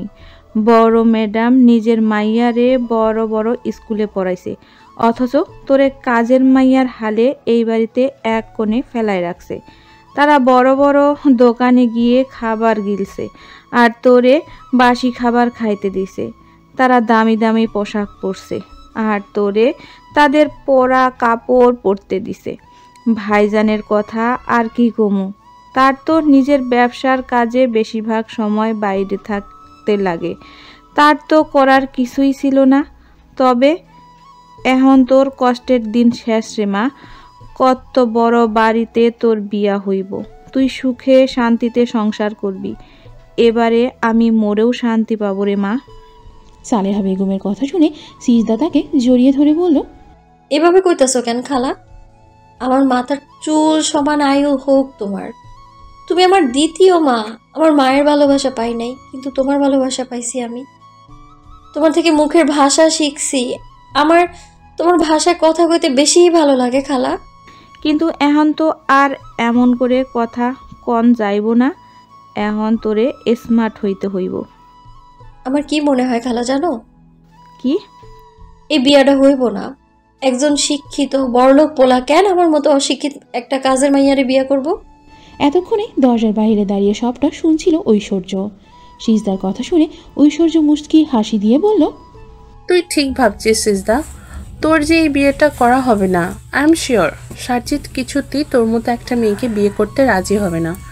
বাই এনি চান্স সার্জিত যদি এই বিয়েতে রাজি হয়েও যায়, তাহলে বিয়ের আসরে তোর জায়গায় পাত্রী হয়ে বসে থাকবো আমি। কিন্তু এসব করতে গেলে আগে তোর একটা ব্যবস্থা করতে হবে। রূপক হালদার মানে তোর বাবা, যাদেরকে জেলে দিয়েছে, যাদের ফাঁসি হয়েছে, তাদের ফ্যামিলির লোকেদের নিশ্চয়ই এখনো প্রতিশোধের আগুন জ্বলছে। বাবা তো বলেছিল গুন্ডা মাস্তানদের হাত থেকে বাঁচতে সিজদাকে আমাদের বাড়ি নিয়ে এসেছে। আমি একবার যদি তাদের ব্যাপারে জানতে পারতাম, তাহলে আমার পথে কাঁটা দূর হয়ে যেত। এতে সাপও মরত আর লাঠিও ভাঙত না। চোখের সামনে আমার রাজকুমার রাজত্ব অন্য কেউ ছিনিয়ে নিয়ে যাবে, এটা কিছুতেই হতে দিব না। যত দ্রুত সম্ভব আমার পথের কাঁটা আমাকেই সরিয়ে ফেলতে হবে। Are you crazy? Do you have any idea? What did you say? আমি একজন অ্যাডাল্ট পারসন। আমার নিজে কি কোনো ব্যক্তি স্বাধীনতা নেই? বাবা চায় তার ফ্রেন্ডের মেয়েকে বিয়ে করি, আম্মি চায় তার বোনের মেয়েকে বিয়ে করি, তুমি চাও তোমার পছন্দের মেয়েকে বিয়ে করি। আমার নিজের চাওয়ার কি কোনো দাম নেই দাদু? তোমরা একবারও জানতে চেয়েছো আমি কি চাই? আমি আদৌ বিয়েটা করবো কি না? তোমরা কেউ আমার কাছে কিচ্ছু না জিজ্ঞেস করে বিয়ে ঠিক করে এসেছো। এসব বিয়ে, সংসার, প্রেম, ভালোবাসা বিশ্বাস করি না আমি। আমাকে ক্ষমা করো দাদু, আমি এই বিয়েটা করতে পারবো না। দাদু ভাই, তুমি একবার প্লিজ একবার মেয়েটাকে দেখো। আমার বিশ্বাস সিজদাকে তোমার খুব পছন্দ হবে। সিজদা মেয়েটাই এমন, প্রথম দেখায় যে কারো নজর কাটতে সক্ষম মেয়েটাকে একবার দেখলে তুমি আর বিয়েতে অমত করতে পারবে না। আমি কথা দিচ্ছি, সিজদাকে দেখার পর যদি সিজদাকে তোমার পছন্দ না হয়, তাহলে তোমার বিয়েটা করতে হবে না। আমার কোনো ইন্টারেস্ট নেই দাদু। দাদু ভাই, সরি দাদু, আমি কখনোই তোমার কোনো কথার অবাধ্য হইনি, কিন্তু আমি তোমার এই কথাটা রাখতে পারবো না। আমি কত বড় মুখ করে সবাইকে বলেছিলাম আমার দাদু ভাই কখনোই আমার অবাধ্য হবে না, সে ঠিকই আমার পছন্দ করা মেয়েকে বিয়ে করবে। কিন্তু আমি তোমাকে চিনতে ভুল করেছি দাদু ভাই। তুমি আমার বিশ্বাস ভরসা কিছুই রাখলে না দাদু ভাই। রামিসা যাওয়ার পর তোমাকে মায়ের আদর স্নেহ দিয়ে বড় করেছি, কখনো মায়ের অভাব বুঝতে দেইনি। তুমি যখন যেটা চেয়েছো আমি তখনই সেটা দেওয়ার চেষ্টা করেছি। তোমাকে নিঃস্বার্থভাবে ভালোবাসার প্রতিদান স্বরূপ আমাকে এইভাবে অপমান অপদস্থ করলে দাদু ভাই, তোমার থেকে আমি সত্যি এটা আশা করিনি। বলে হালিমা বেগম নিজের রুমে চলে গেলেন। তার যাওয়ার পানে তাকিয়ে সার্জিস বলল, সরি দাদু, আমি তোমাকে হার্ট করতে চাইনি, but I have nothing to do. রাতে ডিনার শেষ করে সিজদা সালেহা বেগম দুজনে বসে গল্প করছিল। এমন সময় ঐশ্বর্য সিজদার রুমে গিয়ে বলল, সিজদা আমার রুমে একটু আয় তো, তোর সাথে একটু কথা আছে আমার। আপনি যান আপামনি, আমি আইতাছি। আমি রুমেই আছি, তুই একটু তাড়াতাড়ি আয়। ঠিক আছে, আইতাছি। বলে সিজদা বিছানা থেকে নামতে গেলে সালেহা বেগম সিজদার হাত ধরে বলল, ছোট ম্যাডাম মনে মনে হয়তো কোনো মতলব আসছে। মা মাইয়া দোনোটাই একেবারেই আমার সুবিধার মনে হয় না। একজনেও তোর বিয়া নিয়া খুশি হইবার পারে নাই। উকিলাপা যখনই কইল তোরে পছন্দ হইছে, তখনই দোনোটার মুখ হাড়ির তলার মতো কালো হইয়া গেল। মা মাইয়া দোনোটাই একটার কথাও কানে লবি না তুই। তারা তোর ভালো চায় না রে মা। তুমি শুধু শুধু চিন্তা করছো খালা। সেদিনের পর থেকে ম্যাডাম আপামনি কেউ আমার লগে খারাপ আচরণ করে নাই, আমার বাড়ি কোনো কাজও করতে দেয় নেই। তুমি দেখলা না খাওয়ানোর সময় আমারে তাদের লগে বসাইয়া খাওয়ান দিল। তুই এখনো বুঝোস না রে মা, দুনিয়া চিনোস নাই। যা গিয়ে দেখ ম্যাডামে কি কয়। আচ্ছা, তোমার তো শরীরটা বালা না, তুমি আর রাত যাইগো না তো, তুমি ঘুমাও খালা। তুই বেশি দেরি করিস না, জলদি আইসা পড়িস। ঠিক আছে খালা। বলে সিজদা দরজা চাপিয়ে দিয়ে ঐশ্বর্যের দরজার সামনে গিয়ে নক করে বলল, আইবো আপামনি? হ্যাঁ আয়। অনুমতি পেয়ে সেজদা রুমের এক কোণে দাঁড়িয়ে থাকলো। সেজদাকে দাঁড়িয়ে থাকতে দেখে ঐশ্বর্য বলল, দাঁড়িয়ে রয়েছিস কেন? এদিকে আয়, আমার পাশে বস। ঐশ্বর্যের এত ভালো ব্যবহার সিজদা ঠিক হজম হলো না। সিজদা গুটি গুটি পায়ে ঐশ্বর্যের বিছানায় এক কোণে গিয়ে বসল। সিজদা বসতেই ঐশ্বর্য বলল, দেখ সিজদা, আমি এতদিন তোর সাথে অনেক খারাপ ব্যবহার করেছি, তোকে অপমান অপদস্থ করেছি। আমি সত্যিই জানতাম না তুই আমার ফুপ্পির মেয়ে। জানলে কখনোই তোর সাথে এমন খারাপ আচরণ করতাম না। তুই পুরনো কথা কিছু মনে রাখিস না সিজদা। সব কিছুর জন্য আমি তোর কাছে ক্ষমা চাচ্ছি। তুই প্লিজ আমাকে ক্ষমা করে দে। আপনার প্রতি আমার কোনো রাগ অভিমান নেই আপামনি। আপনারা আমারে আশ্রয় দিছিলেন বলেই আমি বাচ্চা আছি, নাইলে এতদিনে কবে মরে যেতাম। তুই অনেক বড় মনের মানুষ রে সিজদা। শোন না, তোকে যে কথা বলার জন্য ডেকেছি। আগামীকাল আমার বান্ধবী রোশনির গায়ের হলুদের অনুষ্ঠান। আমরা আমার ফ্রেন্ড সার্কেলে সবাই যাচ্ছে। তোর তো কয়েকদিন পর বিয়ে, তুই চিরদিনের জন্য এই বাড়ি ছেড়ে আমাকে ছেড়ে চলে যাবি। তাই আমি ভেবেছি তোকে ও সাথে করে নিয়ে যাব। হলুদ আর বিয়ের দুটো দিন তুই আর আমি একসাথে কাটাবো, অনেক আনন্দ করব। সেই মুহূর্তগুলো সারা জীবন স্মৃতি হয়ে থাকবে আমার কাছে। তো আপামনি, কোনো কিন্তু না সিজদা। তুই তো শুনেছিস তোর হবু বর একজন নামকরা কার্ডিওলজিস্ট। তোর বরের কি এত সময় হবে তোকে নিয়ে ঘুরে বেড়ানোর? বিয়ের পর কোথাও যেতে পারবি কিনা সন্দেহ। তাই যে কটা দিন আমাদের বাড়িতে আছিস একটু এনজয় করে নি। বিয়ে মানে পরাধীনতা, বন্দি পাখি হয়ে খাঁচায় বসে থাকা। আমারও তো যাওয়ার ইচ্ছা করতেছে, কিন্তু মামু কি রাজি হইব? তোর মামুকে রাজি করানোর দায়িত্ব আমার। তুই সব নিয়ে একদম টেনশন করিস না। পাপা সবসময় চায় আমি যেখানেই যাই তোকে যেন আমার সাথে নিয়ে যায়। পাপা যদি জানতে পারে আমি তোকে আমার বান্ধবীর হলুদের অনুষ্ঠানে নিয়ে যাব, পাপা অনেক খুশি হবে। একদমই না করবে না। মামু সত্যি রাজি হইব তো? আরে পাগলি, হবে রে হবে। অনেক রাত হয়ে গেছে, এখন যা, গিয়ে শুয়ে পড়। আমাদের সকাল সকাল বের হতে হবে। ঠিক আছে আপামনি। বলে সিজদা চুপচাপ নিজের রুমে এসে শুয়ে পড়ে। সিজদা রুম থেকে বের হওয়ার সাথে সাথেই ঐশ্বর্য কাউকে কল করে বলল, মনে আছে তো কি কি করতে হবে? জি ম্যাডাম। এমনভাবে কাজটা করবে যেন কেউ আমাদের দিকে সন্দেহের আঙুল তুলতে না পারে। সবাই জানবে সিজদা কিডন্যাপ হয়ে গিয়েছে। ওকে ম্যাডাম, আপনার ব্যাপারে কোনো কাকপক্ষীও জানতে পারবে না। আপনার সেফটির দায়িত্ব আমার। আমি অনেক দিন থেকে রূপক হালদারের মেয়েকে খুঁজে চলেছি। আমার পায়ের জুতা ক্ষয় হয়ে গিয়েছে মেয়েটাকে খুঁজতে খুঁজতে। ওই অফিসার রূপকের জন্য আমার পুরো পরিবার শেষ হয়ে গিয়েছে। আমার শরীরে এখনও প্রতিশোধের আগুন জ্বলছে। রূপক যেমন আমার পরিবারকে শেষ করে দিয়েছে, ঠিক তেমনি আমিও ওর পরিবারকে শেষ করে দেব। রক্তের বদলা রক্ত দিয়ে নিব আমি। তাকে বাঁচিয়ে রাখবে কি নাকি মেরে ফেলবে সেটা তোমাদের ব্যাপার। আমার কাজ শুধু মেয়েটাকে তোমাদের হাতে তুলে দেওয়া, বাস।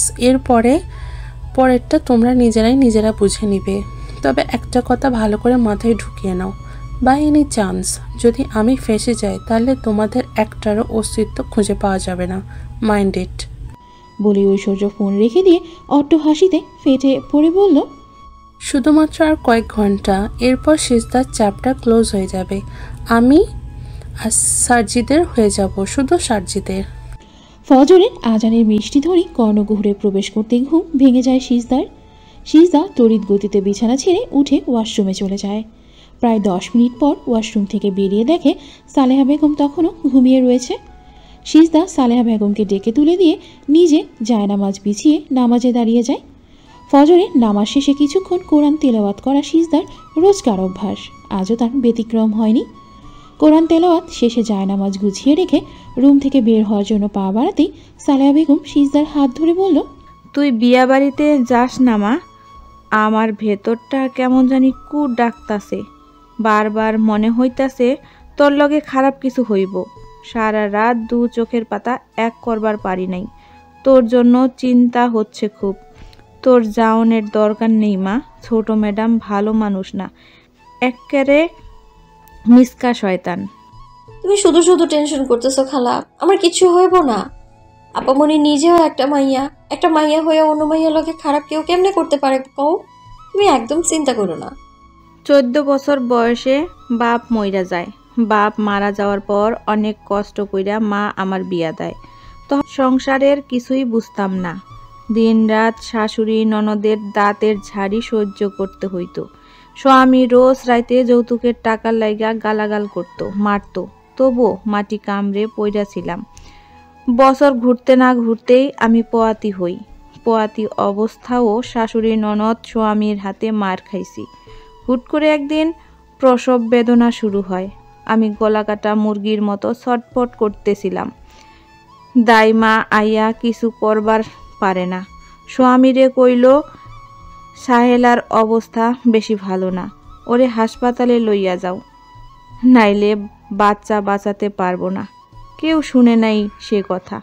আমি মরা মাইয়ার জন্ম দিই। তার কয়েকদিন পরই স্বামী ঘরে নতুন বউ লইয়া আহে, আমারে তালাক দেয়।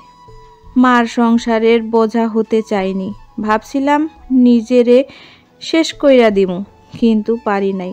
সেদিন ভাইজান ফেরেস্তার মতো আইসা আমারে বাঁচাই লয়, আমারে তার লগে নিয়া হে এই মস্ত বড় বাড়িতে। এখানে আইসা আমি তোরে পাই, তোরে আমার নিজের মাইয়ার মতো আদর ভালোবাসা দিয়া বড় করি। তোর মধ্যে আমি আমার মরা মাইয়ারে দেখতে পাই, তোর বিপদ সংকেত আমি টের পাই। সালেহার কথা শুনে সিজদা তাকে জড়িয়ে ধরে বলল, আমার কিছু হইব না, তোমার ভালোবাসার জোর আমার কিচ্ছু হইতে দিব না। তুমি চলো তো, অনেক বেলা হয়েছে, সব কাজকর্ম গুছানো হলে আমি তৈরি হব। আচ্ছা চল। বলে সালেহা সিজদা দুজনেই নিজেদের কাজে লেগে পড়ে। সালেহার হাতে হাতে সিজদা সবকিছু এগিয়ে গুছিয়ে দেয়। সব কাজকর্ম শেষ হতে না হতেই ঐশ্বর্য সিজদাকে নিজের রুমে ডাকে। সিজদা ডাইনিং টেবিলে খাবার গুছিয়ে রেখে ওড়নায় হাত মুছতে মুছতে ঐশ্বর্যর রুমে এসে নখ দিয়ে বলল, আপা উনি ডাকতেছেন? ঐশ্বর্য তখন খাটের সাথে হেলান দিয়ে বসে ফোন স্ক্রল করছিল। সিজদাকে দেখে বিছানা ছেড়ে উঠে আলমারি থেকে কতগুলো শাড়ি বিছানার উপর রেখে বলল, হ্যাঁ আয়। আর শোন, এখন থেকে আমার রুমে আসতে গেলে তোর নক করা লাগবে না। তোর যখন ইচ্ছা তখন চলে আসবি, নক করার কোনো প্রয়োজন নেই। ঠিক আছে আপামনি। আমরা যেহেতু বিয়ে বাড়িতে যাচ্ছি তাই সবাই মিলে প্ল্যান করেছি শাড়ি পরে যাব। এখানে অনেকগুলো শাড়ি আছে, তোর যেই শাড়িটা পছন্দ সেটা নিয়ে যা, তুইও শাড়ি পরে যাবি। এসবের কোনো প্রয়োজন নেই, আমার যা আছে আমি তাই পরে যাব। ঐশ্বর্য সিজদার কথায় কান না দিয়ে সিজদাকে একটা হলুদ শাড়ি পরিয়ে দিয়ে সুন্দর করে সাজিয়ে আয়নার সামনে দাঁড় করিয়ে দিয়ে বলল, দেখ তো মেয়েটাকে চিনতে পারিস কিনা। আয়নায় নিজেকে দেখে হতবাক হয়ে যায় সিজদা। নিজেই নিজেকে চিনতে পারছে না। গায়ে হলুদ শাড়ি, কানে ফুলের তৈরি দুল, গলায় মালা, কপালে টিকলি, হাতে চুড়ি, চোখে গাঢ় কাজল, ঠোঁটে গাঢ় লাল লিপস্টিক। সিজদার চোখের পাপড়ি বড় বড়, ঘন হবার কারণে আইলেশ লাগানোর প্রয়োজন হয়নি। গাঢ় কাজল মাস্কারাতে চোখে সেজে উঠেছে এক নতুন সাজ। সব মিলিয়ে অপূর্ব সুন্দর লাগছে সিজদাকে। সিজদাকে দেখে ভেতরে ভেতরে হিংসায় জ্বলে পুড়ে ছারখাড় হয়ে যায় ঐশ্বর্য। ঐশ্বর্য সেটা সিজদার সামনে প্রকাশ না করে বলল, মাই গড, কত সুন্দর লাগছে তোকে, মনে হচ্ছে তুই বিয়ের কোণে। আমি মেয়ে হয়ে তোর থেকে চোখ ফেরাতে পারছি না বাই এনি চান্স। আজ যদি সার্জিৎ তোকে দেখতে পেত, আমি নিশ্চিত সার্জিৎ মারা পড়তো। সার্জিসের কথা শুনে সিজদার দুগাল লজ্জায় রক্তিম বর্ণ ধারণ করল, যেটা চোখ এড়িয়ে যায় না ঐশ্বর্যের। ঐশ্বর্য মুচকি হেসে বলল, তোর সময় ঘনিয়ে এসেছে সিজদা, যত পারিস লজ্জা পেয়ে নে। আমি ঐশ্বর্য চৌধুরী, ছোটবেলা থেকে যা চেয়েছি তাই পেয়েছি, আর না পেলে সেটা ছিনিয়ে নিয়েছি। হালিমা মঞ্জিলের প্রত্যেকটা সদস্যকে ড্রয়িং রুমে ডেকেছেন হালিমা বেগম। সবাই চলেও এসেছে, শুধুমাত্র সার্জিসের জন্য অপেক্ষা করছে হালিমা বেগম। সার্জিস নামলেই তিনি তার কথা ব্যক্ত করবেন। কয়েক মিনিট অতিবাহিত হওয়ার পর সার্জিস নিচে আসে। সার্জিসকে দেখে হালিমা বেগম বললেন, তোমার কি 5 মিনিট সময় হবে? হ্যাঁ বলো, কি বলবে? তুমি কি সত্যি বিয়েটা করবে না? না দাদু, আমি ভেবে দেখেছি নিজের ইচ্ছের বিরুদ্ধে বিয়েটা করলে শুধু শুধু 2টা জীবন নষ্ট হবে। আমি পুরুষ মানুষ, আমি চাইলেই বিয়েটা করে তাকে ভালো না লাগলে অন্য কাউকে বিয়ে করে নিতে পারবো, কিন্তু মেয়েটার যে জীবন নষ্ট হবে তার দায়ভার কে নেবে? যেহেতু আমি মেয়েটাকে গয়না পরিয়ে বিয়ের প্রতিশ্রুতি দিয়ে এসেছি, সেহেতু আমি চাইলেও ওই বিয়েটা ভেঙে দিতে পারি না। তাই আমি সিদ্ধান্ত নিয়েছি সাইফানের সাথে সিজদার বিয়েটা হবে। সাইফান কথাটা শুনে অবাক হয়ে যায়। উপস্থিত সকলে। সার্জিস অনেকটা কর্কশ কণ্ঠে বলল, সাইফান? হ্যাঁ, সাইফান এ ব্যাপারে আমার রাশেদের সাথে কথা হয়েছে, সাইফানের সাথেও কথা হয়েছে। সাইফানের বিয়েতে কোনো আপত্তি নেই। যাকে এতদিন আমি তুচ্ছ তাচ্ছিল্য করেছি, যাকে কখনো নাতির পরিচয় দেইনি, সেই ছেলেটা আজ আমার সম্মান রক্ষা করলো। আমি সাইফানের সাথেই সিজদার বিয়ে দেব এবং সাইফানকে হালিমা মঞ্জিলে নিয়ে আসব। এখন থেকে সাইফান আমাদের সবার সাথে হালিমা মঞ্জিলে থাকবে। ঐশ্বর্য সিজদাকে নিয়ে গাড়ি করে রওনা হয়েছে। ঐশ্বর্য ড্রাইভ করছে আর সিজদা তার পাশের সিটেই বসে রয়েছে। বাতাসে তার লম্বা চুলগুলো উড়ছে। বড্ড ভালো লাগছে সিজদার। মুক্ত পাখির মতো মনে হচ্ছে। সিজদা কিছুক্ষণ বাইরের দৃশ্য উপভোগ করার পর বলল, আপামনি, আপনি যে কইছিলে। বলতে গিয়েও বলল না সিজদা। ঐশ্বর্য বারবার বলে দিয়েছে বিয়ে বাড়ি গিয়ে শুদ্ধ ভাষায় কথা বলতে হবে। সে যেন আগে থেকে প্র্যাকটিস করে, তাহলে সবার সামনে কথা বলতে বেঁধে যাবে না। ঐশ্বর্যের কথা মনে পড়তেই সিজদা বলল, আপামনি, আপনি যে বলছিলেন আপনার ফ্রেন্ডরা আসবে, আমরা সবাই একসাথে এক গাড়িতে যাব, তারা তো এখনো এলো না। ঐশ্বর্য কিছু না বলে চুপচাপ ড্রাইভ করতে লাগলো। কয়েক মিনিট অতিবাহিত হওয়ার পর একটা জায়গায় এসে ঐশ্বর্য গাড়ি থামিয়ে দিয়ে বলল, খুব পিপাসা পেয়েছে আমার, গাড়িতে বোধহয় পানি নেই, তুই গাড়িতে একটু অপেক্ষা কর, আমি ভিতরে গিয়ে পানি নিয়ে আসছি। আমিও যাই আপনার সাথে। না না, তুই এমনিতেই শাড়ি পরে হাঁটতে পারছিস না, দেখা গেল শাড়িতে বেঁধে পড়ে গিয়েছিস, তখন মান সম্মান কিছুই থাকবে না।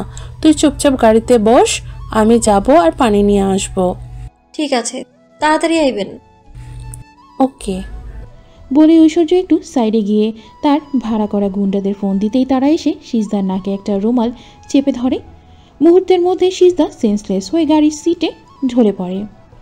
সার্জিস এক প্রকার বিরক্তি নিয়ে হালিমা মঞ্জিল থেকে বেরিয়ে হসপিটালের উদ্দেশ্যে রওনা হয়। 10টার আগে হসপিটালে পৌঁছাতে হবে তাকে। 10টা থেকে চেম্বারে বসতে হবে। সার্জিস গাড়িতে উঠে হাত ঘড়িতে দেখলো 10টা বাজতে খুব বেশি দেরি নেই। হালিমা বেগমের জন্য অনেকটা লেট হয়ে গিয়েছে তার। সার্জিস দ্রুত হসপিটালে পৌঁছানোর জন্য শর্টকাট রাস্তা বেছে নিল। গাড়ি চলছে আপন গতিতে। সাইফানের ব্যাপারটা অনেক ভাবাচ্ছে সার্জিসকে। সাইফানকে যে সার্জিস অপছন্দ করে সেটা নয়, সাইফান তার দ্বিতীয় মা শান্তা মির্জার প্রথম স্বামীর সন্তান। সার্জিস সাইফান দুজনেই সমবয়সী। ফারুক মির্জার সাথে যখন শান্তা মির্জার বিয়ে হয়, তখন শান্তা মির্জা সাইফানকে হালিমা মঞ্জিলে নিয়ে আসে। হালিমা বেগম তাদের বিয়েটা মানতে পারেন না। ফারুক মির্জা হাতে পায়ে ধরে বিয়েটা মানাতে সক্ষম হলেও সাইফানকে কোনো মতেই মেনে নেননি হালিমা বেগম। সাইফান নিজে নানি বাড়িতে বড় হতে থাকে, তবে সার্জিসের থেকে সাইফান কোনো অংশে কম নয়। সাইফান একজন আর্মি অফিসার। তার লম্বাটে দেহ, শ্যামবর্ণ, খাড়া নাক, মায়া ভরা চোখ, মাথার চুলগুলো একদম ছোট ছোট। সাইফান দেখতে যেমন সুদর্শন তেমনি অমায়িক তার ব্যবহার। তার যখন আর্মিতে জব হয় তখন হালিমা মঞ্জিলের সবাইকে মিষ্টিমুখ করাতে এসেছিল, কিন্তু হালিমা বেগম তাকে অপমান অপদস্থ করে। বিনিময়ে সাইফান মুচকি হাসি উপহার দিয়ে হালিমা মঞ্জিল থেকে বেরিয়ে যায়। এরপর কেটে যায় কয়েক বছর, কিন্তু সাইফান আর হালিমা মঞ্জিলে আসেনি। এতগুলো বছর পর সাইফানের কথা শুনে একটু আবেগপ্রবণ হয়ে পড়েছিল সার্জিস পুরনো কথাগুলো ভাবতে ভাবতে ড্রাইভ করছিল। অকস্মাৎ সার্জিসের মনে হলো একটা মেয়েকে 4-5টা ছেলে মিলে এক গাড়ি থেকে টেনে হেঁচড়ে অন্য গাড়িতে তুলছে। সার্জিস দেখার ভুল বলে চালিয়ে দিয়ে ড্রাইভে মন দেয়, কিন্তু লুকিং গ্লাসের দিকে তাকিয়ে দেখে সত্যি একটা মেয়েকে তুলে নিয়ে যাওয়া হচ্ছে। ছেলেগুলোকে দেখেই প্রথমে বোঝা যাচ্ছে তারা নেশাগ্রস্ত অবস্থায় রয়েছে। সার্জিস এটা দেখা মাত্রই গাড়ি থেকে নেমে ছেলেগুলোর কাছে এসে বলল, কি হচ্ছে এখানে? তুই কোন খাতের মোলারে? হিরোগিরি দেখাতে আইছিস? আমাদের সাথে কোনো হিরোগিরি চলবে না, একদম মেরে পুঁতে দেব। মেয়েটাকে আর কোথায় নিয়ে যাচ্ছ তাকে? তোকে কৈফিয়ত দিতে হবে নাকি আমাদের? তুই যে কাজে যাচ্ছিস সে কাজে যা, তোর সাথে আমাদের কোনো শত্রুতা নেই। শুধু শুধু ঝামেলা করে নিজের বিপদ ডেকে আনিস না। আমি একজন ডক্টর, হার্টের ডক্টর। তবে ছোটবেলা থেকে আমার একটা খারাপ রেকর্ড আছে। আমি যাকে ধরি, যতক্ষণ না পর্যন্ত তার হার্ট চলাচল বন্ধ না হচ্ছে ততক্ষণ তাকে ছাড়ি না। আদর যত্ন করতেই থাকি। ইচ্ছে ছিল সিআইডি অফিসার হবার, কিন্তু হয়ে গেলাম ডক্টর। অনেকদিন কাউকে আদর যত্ন করা হয়নি, হাত দুটো কেমন যেন নিষ্পিস করছে। কে আগে আদর খেতে আসবি, আয়। বলতেই সব কয়টা গুন্ডা সার্জিসের উপর ঝাঁপিয়ে পড়ে। কিছুক্ষণ তাদের মধ্যে মারামারি চলতে থাকে। মারামারির এক পর্যায়ে একটা গুন্ডা পেছন থেকে সার্জিসের বাহুতে ছুরি চালিয়ে দেয়, যার দরুন সার্জিসের শার্ট ভেদ করে রক্ত বের হতে থাকে।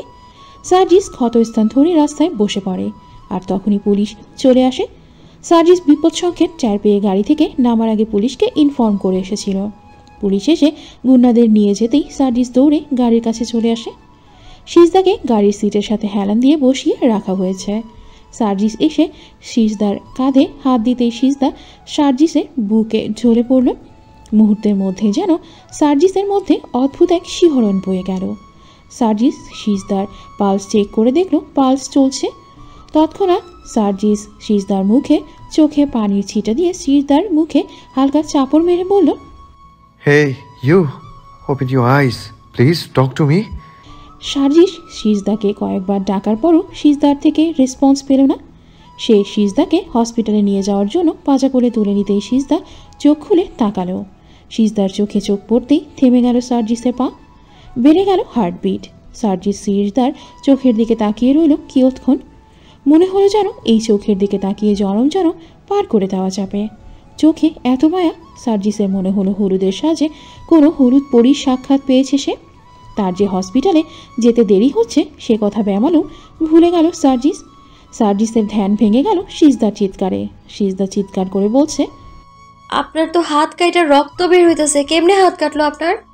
ও কিছু না, সামান্য একটু কেটেছে। তোমার সাজসজ্জা দেখে মনে হচ্ছে তুমি কোনো বিয়ের কনে। তুমি কি বিয়ের আসর ছেড়ে পালিয়েছো, বা তোমাকে তুলে নিয়ে আসা হয়েছে? না স্যার, আমি তো আপামনির লগে তার বান্ধবীর হলুদের অনুষ্ঠানে যাইতেছিলাম। হুট করে আপামনি কইলো তার পানির পিপাসা পাইছে, কিন্তু গাড়িতে পানি ছিল না, তাই তো আপামনি পানি আনতে গেছিল। আর তখনই কয়টা বাজে লোক এসে আমার শরীরে হাত দিতে লাগলো।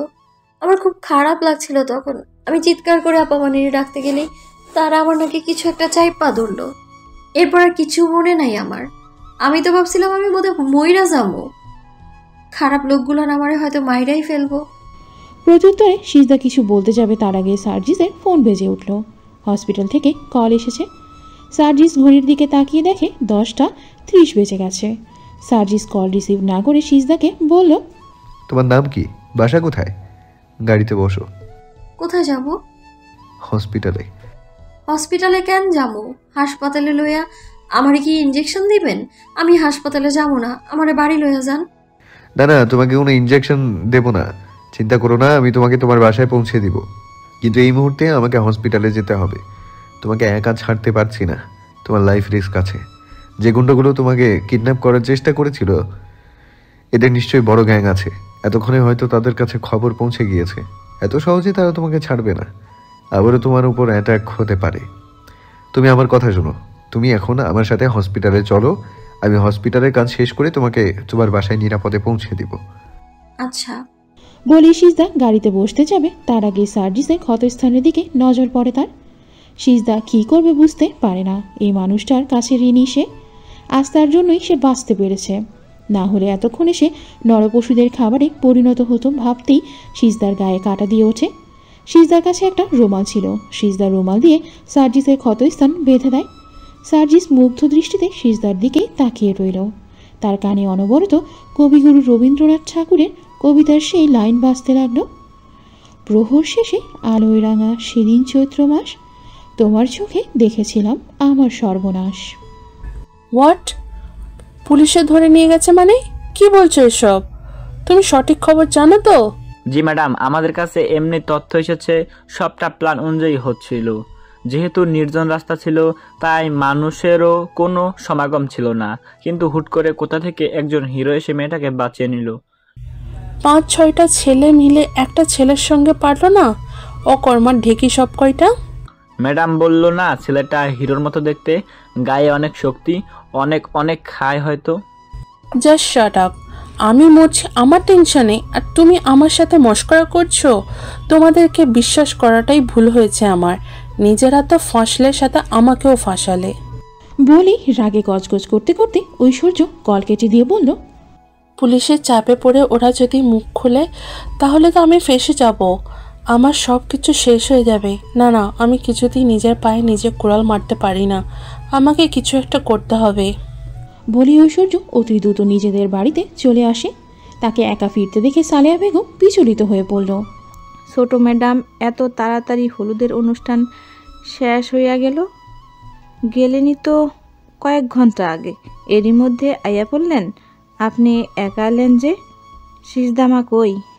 ঐশ্বর্য সালেহা বেগমের কথার উত্তর না দিয়ে বাবা বাবা বলে ডাকতে শুরু করলো। রাশেদ চৌধুরী তখন নিজের রুমে ফারুক মির্জার সাথে ফোনে কথা বলছিলেন। ঐশ্বর্যের চিৎকার শুনে তিনি রুম থেকে বেরিয়ে এসে বললেন, কি হয়েছে ঐশ্বর্য, চিৎকার করছো কেন? আর এত তাড়াতাড়ি অনুষ্ঠান শেষ হয়ে গেল? তুমি তো বলছিলে ফিরতে ফিরতে সন্ধ্যা হয়ে যাবে। তুমি একা এসেছো? সিজদা কোথায়? সিজদাকে দেখছি না তো। একসাথে এতগুলো প্রশ্ন করলে আমি কোনটা রেখে কোনটার উত্তর দিব বাবা? তুমি তোমার মতো করে বলো। বাবা, একটা বড় ধরনের সমস্যা হয়ে গিয়েছে। আমি বা সিজদা কেউই বিয়ে বাড়িতে পৌঁছাতে পারিনি। মানে সিজদার কোনো বিপদ হয়নি তো? হ্যাঁ বাবা, গাড়ি ড্রাইভ করতে করতে আমার খুব পানির তেষ্টা পেয়েছিল, কিন্তু গাড়িতে কোনো পানি ছিল না। আমি পানি কিনতে নিয়ে এসে দেখি গাড়িতে সিজদা নেই। আমি অনেক খুঁজেছি কিন্তু কোথাও সিজদাকে পাইনি। ও গড, সিজদা তো এখানকার রাস্তাঘাট কিছুই চেনে না। এমনটা তো নয় যে সিজদা গাড়িতে বসে থাকতে থাকতে বোর হয়ে যাচ্ছিল, ওই জন্য সিজদা হাওয়া খাওয়ার জন্য গাড়ি থেকে নেমে হাঁটতে হাঁটতে কোথাও চলে গিয়েছে। সিজদা যেহেতু রাস্তা চেনে না তাই আর ফিরতে পারেনি। তুমি এত দায়িত্ব জ্ঞানহীন হলে কি করে? তুমি তো জানতে সিজদা রাস্তাঘাট কিছুই চেনে না। তুমি জানার পরেও সিজদাকে একা রেখে কিভাবে চলে গেলে? বাবা, এখন এসব কথা বলার সময় নয়। আমাদের সিজদাকে খুঁজতে বের হতে হবে। এই মুহূর্তে আমাদের থানায় গিয়ে একটা মিসিং ডায়েরি করা প্রয়োজন। ঠিক আছে, চলো। বলে রাশেদ চৌধুরী ঐশ্বর্যকে নিয়ে অতি দ্রুত বেরিয়ে পড়েন। তাদের যাওয়ার পানে তাকিয়ে সালেহা বেগম চোখের পানি মুছে বললেন, মায়ের মন ঠিকই সন্তানের বিপদ আজ করতে পারে। আমি ঠিক এই ভয়টাই পাইছিলাম, কিন্তু আমার কেন জানি মনে হইতাছে ছোট ম্যাডাম নাটক করতেছে। সে সব জানে, সে ইচ্ছা কইরা সিজদারে বিপদের মুখে ঠেইলা দিছে, নিজের কেউ যাতে কোনো প্রকার সন্দেহ না করে সেই জন্য মিশে মিশে কান্দনের নাটক করতেছে। নাটক বাস ছেড়ি একটা, তোর বিচার আল্লাহ করব। আল্লাহ হাত দেয় কিন্তু ছেড়ে দেয় না। তোমার নাম কি সৌন্দর্যময়ী? সিজদা পরম যত্নে সার্জিসের ক্ষতস্থানের রুমাল বেঁধে দিচ্ছিল। সার্জিসের প্রশ্নে হাত থেমে যায় তার। সে আমতা আমতা করে বলল, জি না। Okay fine, but I will call you সৌন্দর্যময়ী। সিজদা ইংরেজি বুঝতে না পেরে বলল, কিছু বললেন? তোমার নাম যাই হোক আমি জানতে চাই না। আমি তোমাকে সৌন্দর্যময়ী বলেই ডাকবো, যদি তোমার কোনো আপত্তি না থাকে। না না, আমার কোনো আপত্তি নেই। আপনার যে নামে ডাকতে ভালো লাগে সেই নামেই ডাকবেন। Thank you so much, but I have notice something. তুমি আঞ্চলিক ভাষায় কথা বলছো, আবার শুদ্ধ ভাষায়ও বলছো। ব্যাপারটা কিন্তু খুবই ইন্টারেস্টিং। সিজদা কিছু বলতে যাবে, তার আগেই সার্জিসের ফোন বেজে ওঠে। সার্জিস সিজদাকে কিছু বলার সুযোগ না দিয়ে বলল, চলো চলো, অলরেডি আমার অনেক লেট হয়ে গিয়েছে। হসপিটাল থেকে বারবার কল আসছে। বলেই সার্জিস গাড়ির দরজা খুলে দেয়। সিজদা গাড়িতে বসলে সার্জিস দরজা লাগিয়ে নিজে ড্রাইভিং সিটে বসে পড়ে। সার্জিস গাড়ি স্টার্ট দিতে যাবে, তখনই দেখে সিজদার সিট বেল্ট লাগানো হয়নি। সার্জিস তৎক্ষণাৎ সিজদার দিকে ঝুঁকে আসে সিট বেল্ট লাগিয়ে দেওয়ার জন্য। সিজদার তো লজ্জায় মরি মরি অবস্থা। সার্জিসের চোখ রাখার স্পৃহা নেই তার। জীবনের প্রথম কোনো পুরুষ এতটা কাছাকাছি এসেছে তার। সিজদার সর্বাঙ্গ কাঁপুনি দিয়ে ওঠে, দাঁড়িয়ে যায় শরীরের সমস্ত লোমকূপ। হার্টবিট দ্রুতগতিতে লাফাতে শুরু করে। সিজদার চোখ বন্ধ করে শাড়ির আঁচল খামচে ধরে বসে থাকে।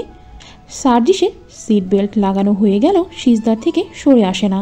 বরং সিজদার মুখের দিকে তাকিয়ে থাকে কিয়ৎক্ষণ। সিজদার ভীতু চেহারা দেখতে বেশ ভালো লাগছে তার। মিনিট কয়েক অতিবাহিত হবার পর সার্জিস সিজদার থেকে সরে এসে গাড়ি স্টার্ট করল। গাড়ি চলতে শুরু করে আপন গতিতে। সার্জিস একবার সিজদার চুপসে যাওয়া মুখের দিকে তাকিয়ে মনে মনে বলল, তুমি শুধু সৌন্দর্যময়ী নও, একই সাথে ভীতুবতী, চন্দ্রমুখী, সুস্মিতা, সুচয়না, প্রিয়ংবদা, প্রিয়ভাষীও বটে। I like it. গাড়িতে পিনপতন নীরবতা কাজ করছে। দুজনের কারো মুখেই কোনো কথা নেই। প্রায় আধ ঘন্টা পর গাড়ি এসে হসপিটালের সামনে থামে। সার্জিস সিজদাকে নিয়ে হসপিটালে প্রবেশ করে। সবাই সিজদাকে সার্জিসের সাথে দেখে অবাক হয়ে যায়। সার্জিস তার বিয়ে করেছে কথাটা মুহূর্তের মধ্যে হসপিটালে ছড়িয়ে পড়ে। এমনকি হালিমা বেগমের কাছেও কথাটা পৌঁছে যায়। তিনি কাল বিলম্ব না করে সার্জিসের কাছে কল দেন। সার্জিস ফোন রিসিভ করা মাত্রই তিনি সার্জিসকে কিছু বলার সুযোগ না দিয়ে বলল, তুমি বিয়ে করে নিলে দাদু ভাই, একবারও আমাকে জানানোর প্রয়োজন মনে করলে না। এই জন্যই তুমি সিজদার মতো একটা ভালো মেয়েকে বিয়ে করতে চাইছিলে না? এই ছিল তোমার মনে? আমি এক্ষুনি আসছি হসপিটালে, আমিও দেখতে চাই তুমি কোন হুড়পড়ি বিয়ে করেছো। কাম অন দাদু, তোমাকে কে বললো আমি বিয়ে করেছি? আমি বিয়ে করলে এতক্ষণে বউ নিয়ে বাসর ঘরে থাকতাম, বউ নিয়ে হসপিটালে আসতাম না। রাস্তায় একটা মেয়ে বিপদে পড়েছিল, আমার সময় নেই দেখে তাকে তার বাসায় পৌঁছে দিতে পারিনি। আবার সাথে করে হসপিটালে নিয়ে এসেছি। আমার কাজ শেষ হলে তাকে তার বাসায় পৌঁছে দিব। আমি তো ভয় পেয়ে গিয়েছিলাম দাদু ভাই। Don't panic, I am not married. আমি বাসায় ফিরে সবটা বলবো তোমাকে। এখন রাখছি, বাই। সিজদা সার্জিসের চেম্বারের এক কোণে ঘুঁটি মেরে বসে রয়েছে। সার্জিস পেশেন্ট দেখছে, কিন্তু তার বেহায়া চোখ বারবার সিজদাকে লুকিয়ে লুকিয়ে দেখছে। লুকিয়ে দেখার মাঝে এক ধরনের ভালো কাজ করছে তার মধ্যে। তার কানে অরিজিৎ সিংয়ের গানের লিরিক্স পাচ্ছে। তোকে একার দেখার লুকিয়ে কি মজা, সে তো আমি ছাড়া কেউ জানে না। তোকে চাওয়ারা পাওয়ারা নয় রে সোজা, সে তো আমি ছাড়া কেউ জানে না। স্যার, পুলিশ এসেছে। কেন? আপনার সাথে যে ম্যাডাম রয়েছে তাকে নিয়ে যাওয়ার জন্য। ম্যাডামের মামা থানায় মিসিং ডায়েরি করেছে। প্রত্যেকটা থানায় ম্যাডামের ছবি পাঠিয়ে দেওয়া হয়েছে। আপনি হাজির রোড সিসি ক্যামেরায় আপনার সাথে ম্যাডামকে দেখছে। তারা শিওর হয়ে এসেছে যে ম্যাডাম আপনার সাথে রয়েছে। এখন কি করবেন স্যার? ম্যাডাম কি চলে যাবে? তুমি এমন রিয়াক্ট করছো যেন মেয়েটা আমার বিয়ে করা বউ, তাকে সারা জীবন আমার সাথে রেখে দেওয়ার জন্য নিয়ে এসেছি। ম্যাডামকে বিয়ে করলে মন্দ হয় না স্যার।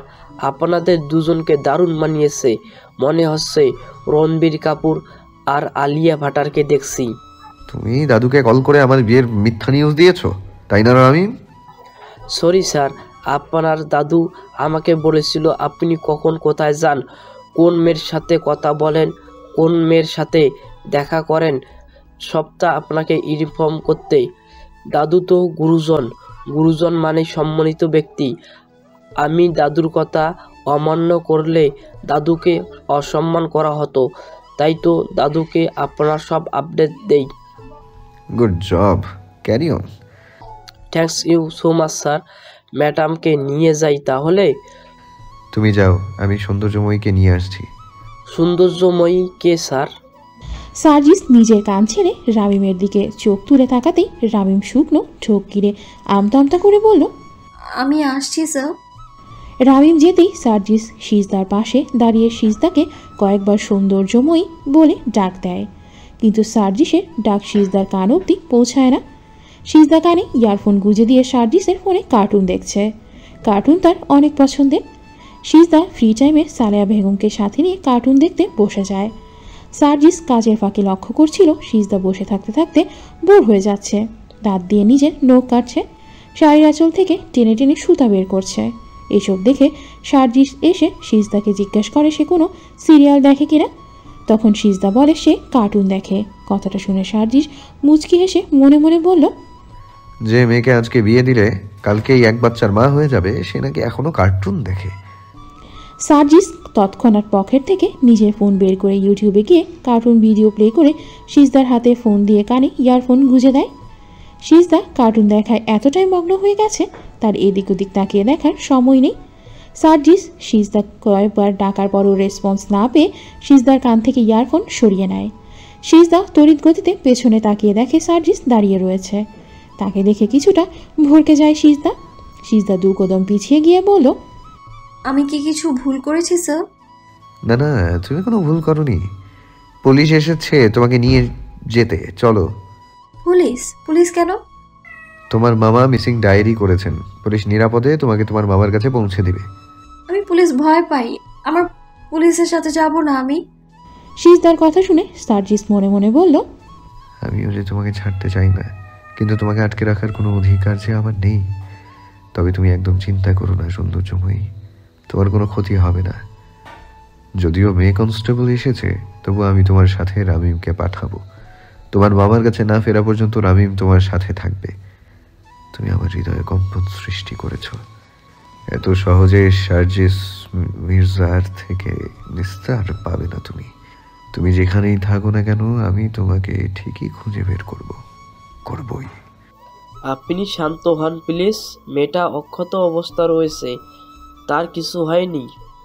আমার সহজ সরল মেয়েটার সাথে এত বড় একটা ক্রাইম হলো, আর আপনি আমাকে শান্ত হতে বলছেন officer.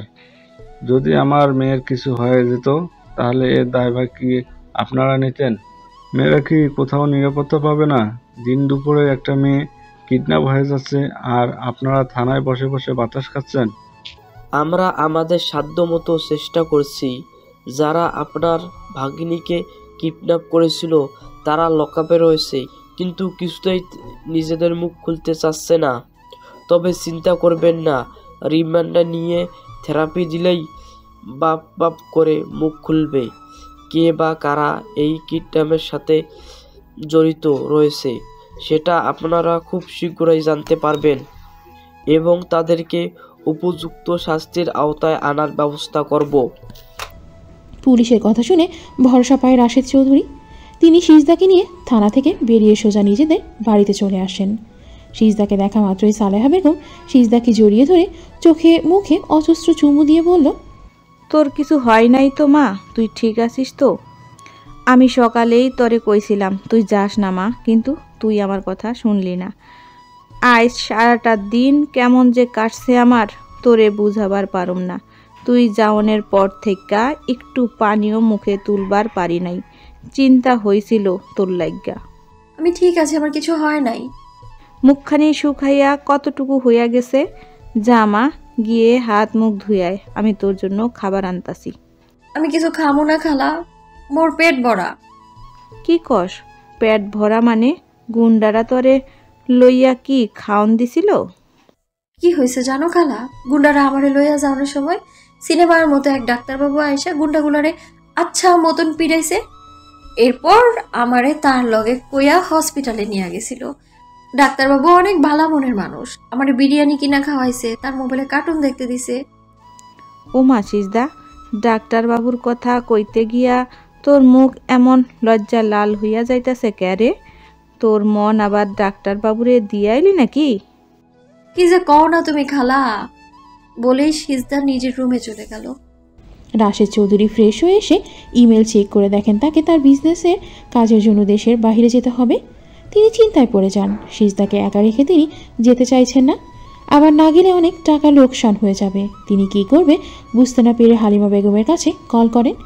Halima Begum call receive করতেই তিনি সালাম দিয়ে হালিমা বেগমের শরীর ঠিক আছে কিনা জিজ্ঞেস করার পর বললেন, কাকিমা, আমি সিজদার বিয়েটা দিয়ে দেরি করতে চাচ্ছি না। আমি চাচ্ছি শর্ট টাইমে শুভ কাজটা শেষ করতে। এটা তো অতি উত্তম প্রস্তাব, কিন্তু মির্জা পরিবারের ছেলের বিয়ে বলে কথা, একটু ধুমধাম করে উদযাপন না করলে হয় বলো? রাশেদ চৌধুরী ভাবলো সিজদার কিডন্যাপ হবার ব্যাপারটা হালিমা বেগমের সাথে শেয়ার করবে, কিন্তু পরক্ষণেই ভাবলো সিজদার কিডন্যাপ হবার কথা শুনে যদি সিজদার চরিত্র নিয়ে কথা উঠে। এই ভয়ে রাশেদ চৌধুরী কিডন্যাপের ব্যাপারটা হাইড করে বলল, আমি তো সিজদার ব্যাপারে সবটাই আপনাদের বলছি কাকিমা। সিজদার উপর অ্যাটাক হয়েছিল, আবারও হতে পারে। আমি দেশে থাকছি না, মেয়েটাকে ভীতির ভরসায় রেখেও যেতে পারছি না। তাই ভাবলাম মেয়েটাকে যদি আপনাদের হাতে তুলে দিতে পারি তাহলে আমি নিশ্চিন্তে থাকতে পারবো। ঠিক আছে, আমি দেখছি কি করা যায়, কিন্তু একটা সমস্যা হয়েছে রাশেদ। আমি সার্জিসকে চিনতে ভুল করেছি। সার্জিসের ওপর বিশ্বাস ভরসা থেকে সার্জিসের সাথে সিজদার বিয়ে ঠিক করে এসেছিলাম, কিন্তু সার্জিস আমার মান রাখেনি। তাই আমি সিদ্ধান্ত নিয়েছি সাইফানের সাথে সিজদার বিয়ে হবে। সাইফান খুবই ভালো ছেলে। সাইফান সিজদাকে অনেক ভালো রাখবে। এসব কি বলছেন কাকিমা? একজনের সাথে বিয়ে ঠিক করে এখন আবার অন্যজনের সাথে বিয়ে হবে, এটা আমি মানতে পারছি না কাকিমা। বিয়েটা কোনো ছেলে খেলা নয় কাকিমা। প্রথমত আপনারা ঐশ্বর্যকে দেখতে এসে সিজদাকে পছন্দ করেছিলেন। আমি নিজের মেয়ের সুখের কথা না ভেবে সিজদার সুখের কথা ভেবে আপনাদের প্রস্তাব মেনে নিয়েছিলাম, কিন্তু এখন আপনি অন্য কথা বলছেন কাকিমা। সিজদার বাবা মা ছাড়া বড় হয়েছে বলে খেলনা নয়। সিজদা আমার আরও একটা মেয়ে। আমি জানি সিজদা একটা কাঠের পুতুল। সিজদাকে কে যেভাবে নাচাবে সিজদা সেইভাবেই নাচবে। তাই বলে আমি বিবেকহীন হয়ে যাইনি। আমি সিজদার জীবন নিয়ে পুতুল খেলা খেলতে পারি না কাকিমা। মেয়েটা আমার ছোটবেলা থেকে অযত্ন অবহেলায় বড় হয়েছে। আমি চাইলেও কিছু করতে পারিনি। আমাকে মাফ করবেন কাকিমা। আমি সিজদার জীবন নিয়ে ছিনিমিনি খেলতে পারবো না। তুই আমাকে ভুল বুঝছিস রাশেদ। আমিও চাই সিজদা ভালো থাকুক, সুখে থাকুক। তুই তো জানিস সার্জিস একজন নামকরা কার্ডিওলজিস্ট। সার্জিস জন্য দেশে মেয়ের অভাব ছিল না, কিন্তু তবু আমি সার্জিসের জন্য সিজদার মতো একটা আনএডুকেটেড মেয়েকে সিলেক্ট করেছিলাম। আর আমি এটাও শিওর যে সার্জিসকে আমি জোর করলে সার্জিস ঠিকই বিয়েটা করতো, কিন্তু আমি সার্জিসকে জোর করতে চাইনি। সিজদার সাইফান দুজনের ভাগ্য যেন একই সূত্রে গাঁথা। সিজদা যেমন ছোটবেলা থেকেই অযত্নে অবহেলা বড় হয়েছে, তেমনি সাইফানও ছোটবেলা থেকেই অবহেলার পাত্র হয়েছে। সেই জায়গা থেকে সাইফান সিজদার কষ্টটা উপলব্ধি করতে পারবে, যেটা সার্জিস কখনোই পারত না। আমি সিজদার ভালোর জন্যই এমন সিদ্ধান্ত নিয়েছি। বাকিটা তোর ইচ্ছে। তুই যদি চাস তবে বিয়েটা হবে, না হলে বিয়েটা হবে না। আমি আপনার কথা বুঝতে পেরেছি কাকিমা, কিন্তু ছোট ভাইয়ের সাথে বিয়ে ঠিক হয়ে এখন বড় ভাইয়ের সাথে বিয়ে হওয়া ব্যাপারটা নিয়ে সিজদা কেমন রিয়েক্ট করবে সেটাই ভাববার বিষয়। বিয়ের পর যদি তাদের মধ্যে মনোমালিন্য সৃষ্টি হয়। যেহেতু সার্জিস সিজদা দুজনেই কেউ কাউকে দেখেনি, সেহেতু আমার মনে হয় না কোনো সমস্যা হবে। তুই যদি রাজি থাকিস তাহলে বিয়ের তোড়জোড় শুরু করে দেই। সাইফানের ছুটি হয়েছে, সাইফানও খুব শীঘ্রই চলে আসবে। তুইও দেশের বাইরে চলে যাবি। তাই আমার মনে হয় শুভ কাজে দেরি না করে যত দ্রুত সম্ভব 4 হাত এক করে দেওয়াটাই ভালো। ঠিক আছে কাকিমা, আপনি যেটা ভালো মনে করেন সেটাই হবে। তাহলে আগামীকাল বুধবার বিয়ের শপিং, বৃহস্পতিবার গায়ে হলুদ মেহেন্দি, আর শুক্রবার বিয়ে।